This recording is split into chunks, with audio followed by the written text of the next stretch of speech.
voltando aqui para essa segunda entrevista com a psicóloga Júlia Sotelo, falando aqui a respeito de psicologia educacional, de psicologia clínica e de neurodivergência. Sim. Júlia, nós estávamos falando do TDAH, nós estávamos falando do TEA, e você começou a falar do TOD. O TOD, que é o transtorno opositor desafiador. E que é frequente, principalmente no sexo masculino, né? Na verdade, hoje já não tanto, né? Tanto menina quanto menino, praticamente na mesma quantidade. Menino quanto menina, ok. Mas pessoas públicas, sim. Os homens parecem ser em maior quantidade, né? A gente, quando começa a ter esse olhar, a gente observa autoridades com TOD, né? Sim. A gente observa gente que consegue chegar em altos cargos. Sim. Né? Eles são extremamente inteligentes, né? E eles são rápidos no raciocínio. Exatamente. São muitos. Só que assim, o que acontece com o TOD? Ele não aprendeu a desenvolver habilidades emocionais para ouvir um não, para ouvir você tá errado, né? Então, isso desde criança. Só que quando é criança, porque o menino é mal criado, o menino não foi bem educado, né? Aí quando ele chega na fase adulta, né? Se você for fazer uma pesquisa dentro de presídios e tudo mais, o que tem de jovens, os delinquentes, que na verdade desenvolveram esses transtornos lá de atrás. Conduta, né? Então, o TOD, ele passou batido durante muito tempo, né? As pessoas não avaliavam, não laudavam o TOD, que é o transtorno opositor desafiador, né? Isso. E essas pessoas sem tratamento, né, elas acabaram desenvolvendo hábitos de contestação absurdas, né? Comportamentos duvidosos, né? Caráter duvidoso. Desvio de caráter, como a gente costuma falar. Então, é como eu falei, né? Assim, se você for fazer uma pesquisa, muitos jovens que hoje estão até presos, foi justamente porque desenvolveu essas habilidades lá atrás da infância, né? Porque o TOD não era reconhecido, como muitos hoje ainda não o conhecem, né? Não conseguem nem identificar. Hoje a gente fala no TDAH, a gente fala no TEA, mas pouco se fala. Pouco se fala no TOD. Exatamente. E no transtorno de conduta. Sim. E aí o que acontece? O TOD, ele talvez seja uma dos transtornos mais difíceis de lidar no dia a dia, né? Sim, muito. Eu costumo até falar assim, várias crianças e jovens que chegaram até mim, que têm o laudo de TDAH, muitas vezes têm o laudo de TEA, mas que o problema maior que causa tanto para ele quanto para a família é por conta do TOD. Gente, porque o TOD é aquela criança que bate boca o dia todo. Ele bate mesmo. Ele não aceita. Ele não aceita as determinações da professora, da escola. Ele não aceita nenhum tipo de autoridade. Ele não aceita nenhum tipo de autoridade, seja pai, seja mãe, seja professor, seja diretor, seja o padre, o papa, não aceita. Ele vai bater de frente com você, principalmente se ele estiver em crise, sabe? Se ele não consegue se autorregular. E assim, se você pesquisar na internet, você vai ver vários vídeos de crianças, de adolescentes, que falam horrores para a mãe. E muitos deles depois entram numa crise existencial terrível, porque se sentem culpados.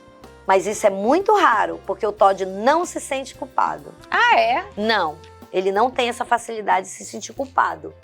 Porém, quando ele começa a fazer a terapia, que ele tem esse entendimento, aí sim ele começa a lidar com essas emoções de maneira diferente. Por isso que é muito difícil lidar com o TOD, porque ele não tem essa habilidade emocional. E é muito difícil da professora conseguir... Nossa, coitado. Da professora conseguir colocar um limite na sala toda, porque se você tem uma pessoa que está o tempo todo argumentando, debatendo... Indo contra, né, os limites, você acaba perdendo o controle da turma inteira, né? Na família, isso é complicado porque é exaustivo para a mãe, né? Às vezes a escola acha, nós cuidamos do seu filho, mas vamos imaginar que a maioria das escolas, não é o caso da escola que você trabalha, mas elas trabalham com a criança durante 4 horas no dia. Sim. As outras 20, que são 5 vezes o turno da escola, é a coitada da mãe que fica ali argumentando. Exatamente. E isso assim, isso consome a mãe de tal maneira...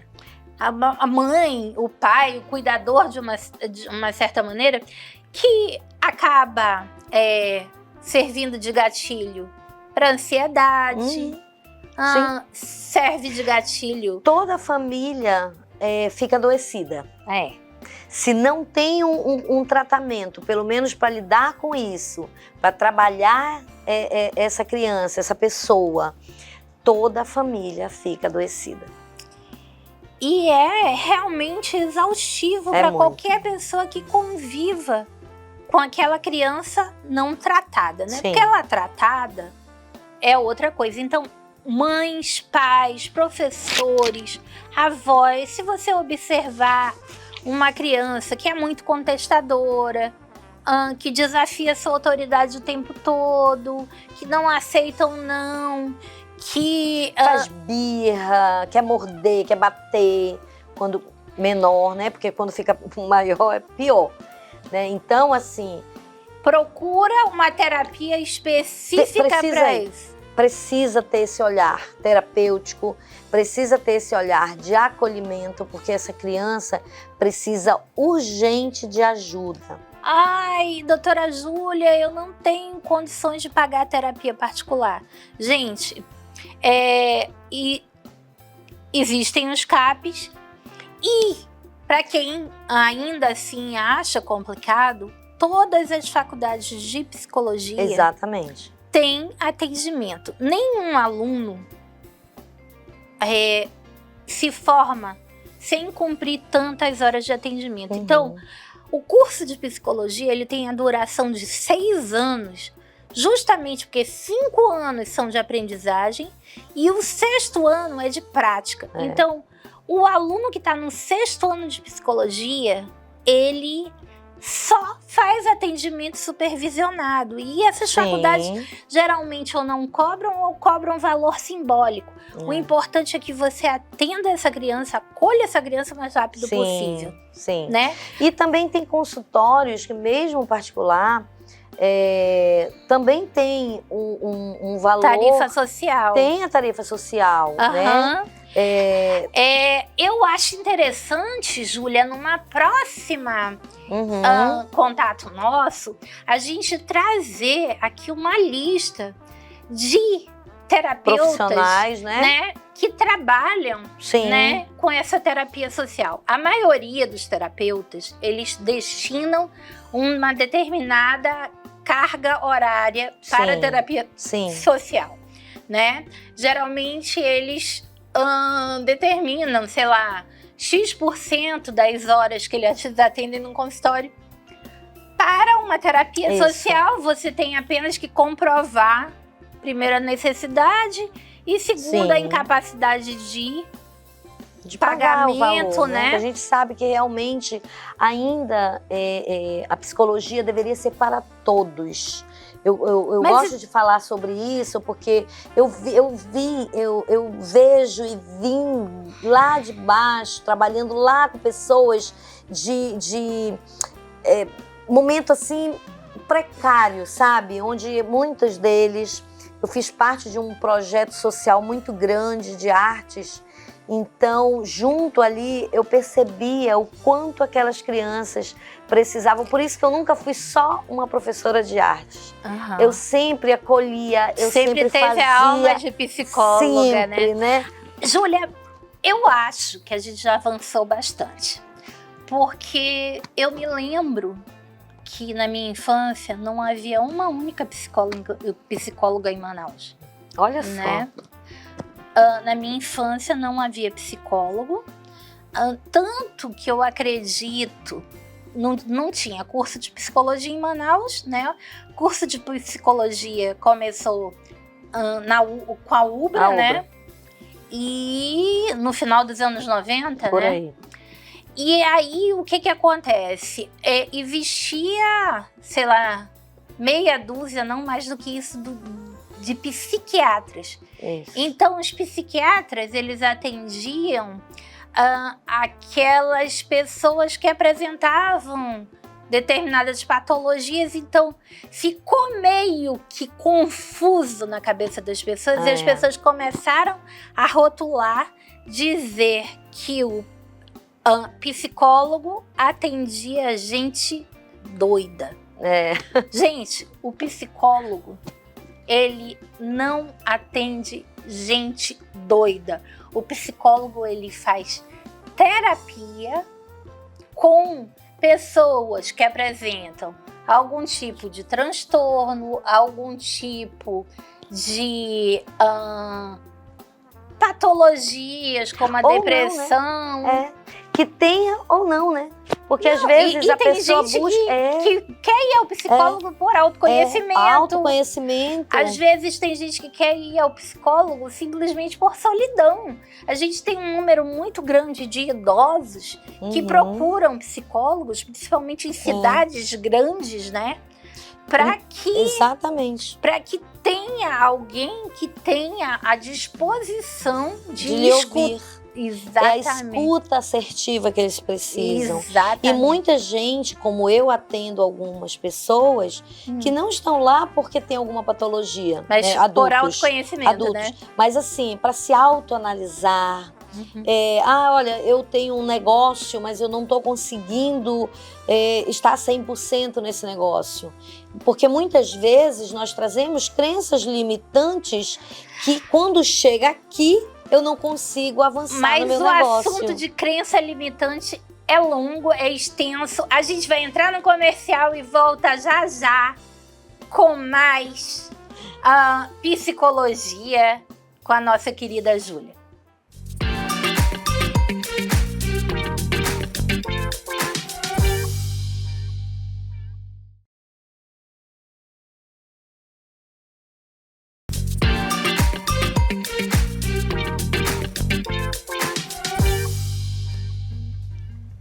Voltando nesse último bloco com a psicóloga, a doutora Júlia Soutelo, falando aqui sobre o último ponto que a gente estava falando era sobre crença limitante. Crenças limitantes, sim. Hoje eu faço algumas mentorias, né? Até para estudante de psicologia, né? É engraçado que algumas chegam comigo e elas dizem: você atende estudante de psicologia? Eu disse, sim, claro, e eu tenho o maior prazer, o maior orgulho. Gente, deixa eu explicar uma coisa pra vocês. Todo psicólogo precisa ter um psicólogo. Sim. Porque senão ele vai cozinhar o cérebro analisando casos. Ele tem que trocar ideia com alguém. E todo estudante de psicologia, ele tem que ter esse mentor. Tem que ter um mentor. Até porque ele precisa lidar com seus conteúdos internos para poder receber o conteúdo do outro. E receber de forma assertiva para que ele possa ter uma devolutiva positiva para esse paciente. E são muitos pacientes, são muitas histórias, Sim. São muitos casos. E são muitos casos, e tem casos que eles acabam que meio que batendo de frente com o teu conteúdo.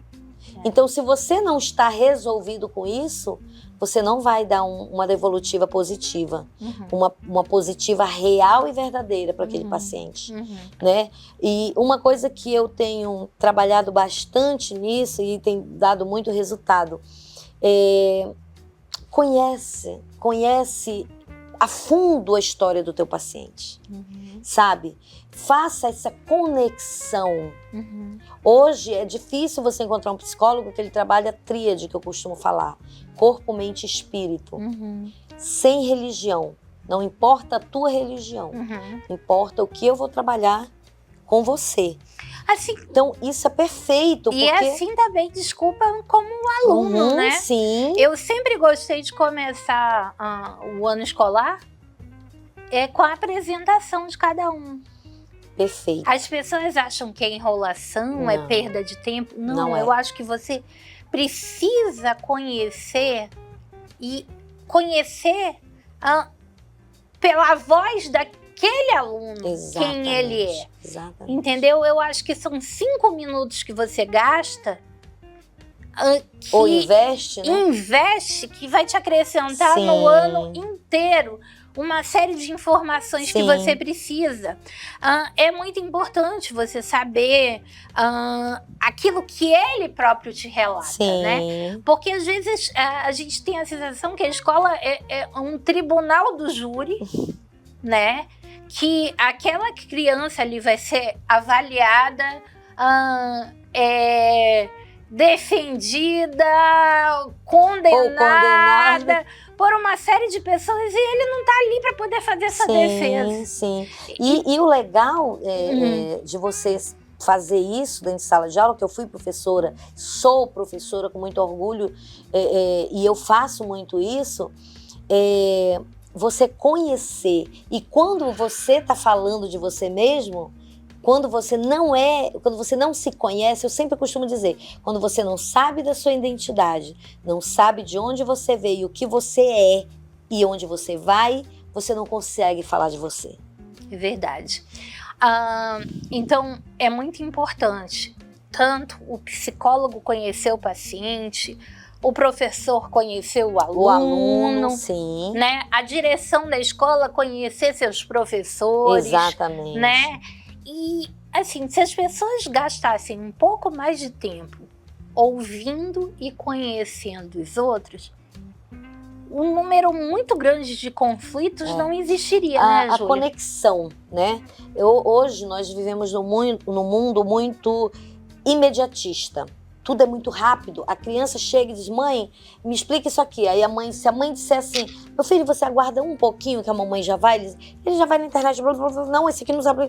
Então, assim, é muito rápido, tudo é muito rápido, tudo é muito imediato. Não, às vezes eu vejo coisas tipo assim, a mãe, tipo, tendo assim, digamos, uma reunião com o chefe. Digamos assim, e o filho vem, mãe, eu preciso de cartolina, digamos assim. Aí ela diz assim, meu filho, 1 minuto que eu tô terminando uma reunião importante. O que pode ser mais importante do que o seu filho?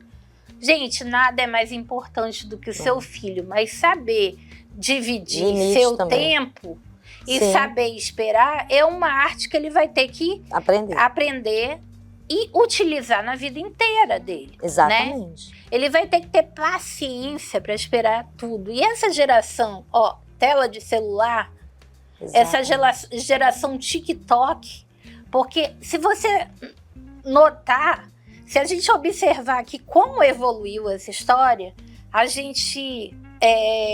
geração dos meus filhos estava assistindo ao show da Xuxa, digamos assim. Né? Em seguida, vem uma turminha que assistia vídeo no YouTube. Hoje, TikTok. E assim, 6 segundos, segundo pesquisas, é o limite que eles esperam outro alguma assunto coisa. Que nós faríamos 3 programas aqui para falar sobre. Eu já sei que a Júlia vai voltar muitas vezes. Sobre os limites. Eu quero que vocês mandem pergunta, tá? Mandem pergunta. Cheguem lá no YouTube do programa Tricetados e mandem perguntas para a doutora Júlia, para a gente, numa próxima entrevista, responder tudo o que vocês perguntarem. né? Que ela com certeza vai voltar, porque esse assunto é muito extenso. Psicologia é incrível, é rica. A gente saiu do TOD e a gente não falou do transtorno de conduta, que é o TC. Exatamente. O transtorno de conduta é narrado, por exemplo, por pessoas conhecidíssimas, como Chico Buarque. Sim.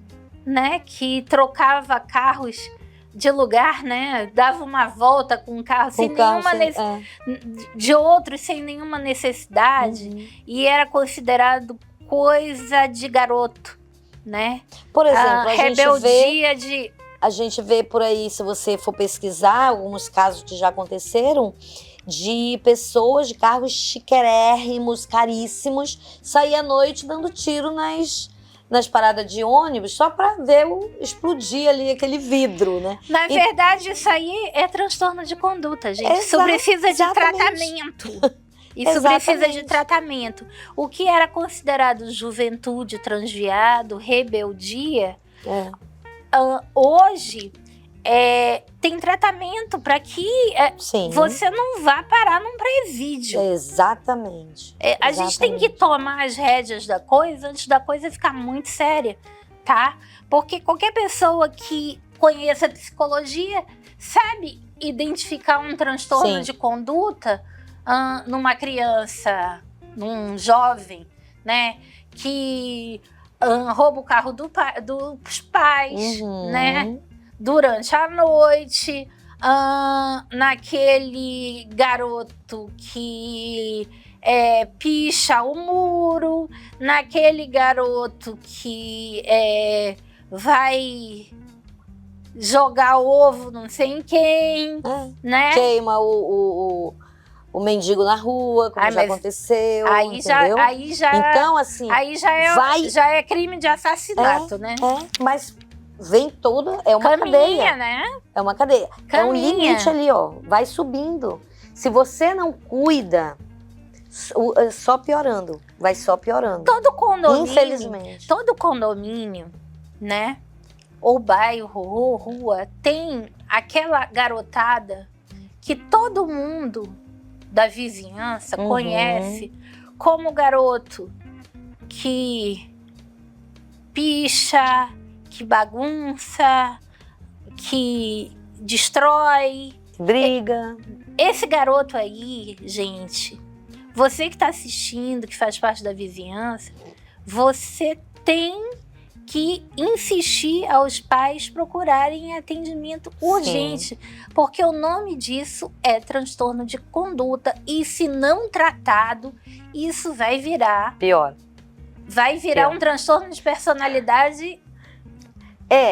Na verdade, assim, o que vai acontecer, em vez de ser um caso clínico, vira um caso de polícia. Exatamente. Né? Então, assim, a gente tem que correr atrás, e muitos deles trazem junto, não só esse transtorno de conduta, geralmente vem acompanhado de um transtorno de personalidade. Eita! Né? Aí o negócio é mais complicado. E detalhe que eu deixo claro aqui, todo transtorno de personalidade, ele não tem cura, mas ele tem tratamento. Você consegue conviver, né, de forma saudável, se você tiver o acompanhamento, tanto do psiquiatra quanto do psicólogo. Porque transtorno de personalidade não tem cura, porque ele não é doença, ele é... Ele, na verdade, não só isso, é porque, assim, é da personalidade, não é algo comportamental, né? Não, por exemplo, o borderline. O borderline, ele é o limite ali. Explica então, o que é o borderline para o meu telespectador. Tá. O borderline, ele é um transtorno de personalidade. Vou dar uma dica. Geralmente, a pessoa que se automutila, corta os pulsos. Às vezes não precisa nem chegar nesse caso extremo. Aquela pessoa que é dependente emocional por exemplo, de outra...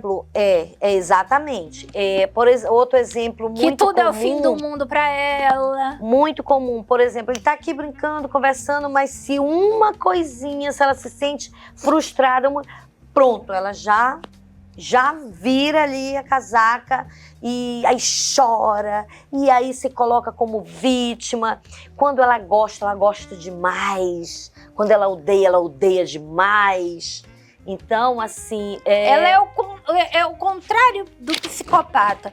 O psicopata tem praticamente nenhum sentimento. O borderline já é todo sentimento. É porque ele é todo no limite, né? Ou é de mais ou é de menos. Quando eu amo muito. Quando eu não amo mais. Eu não quero mais, entendeu? Então, assim, porém, quanto mais você diz eu não te quero, mais a pessoa tá lá insistindo. Elas sofrem, elas se humilham muitas vezes. E detalhe, todo borderline, ele é vítima do narcisista. Eita! É a presa fácil pro narcisista. Digamos que são complementares.